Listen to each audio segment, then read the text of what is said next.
man giver og oplever noget sammen med andre, men man gør også, at nogen har en god aften. Og give andre en god aften, giver også tit og ofte selv en god aften.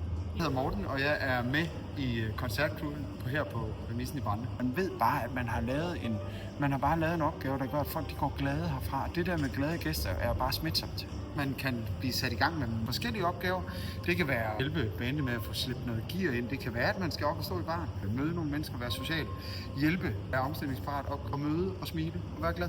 Får en grundig oplæring. Man er en del af et sammenhold. Man møder ind lidt før man får sin uniform på. Man føler sig også rustet til at gøre de forskellige opgaver, man bliver sat til.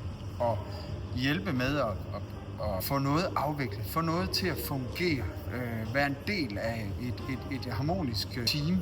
Man får selvfølgelig også hørt i fede navne, der sammenholdet. Det her med, at vi løfter i flok, og det her med, at vi løser noget sammen, giver en high five, når vi er færdige, efter at have løbet hurtigt og fået afviklet noget, og man ser gæster gå glade hjem og synes, det har været en hyggelig aften. Det gør, at man også selv kommer hjem og er, hvad skal man sige, man er fyldt op på den fede måde.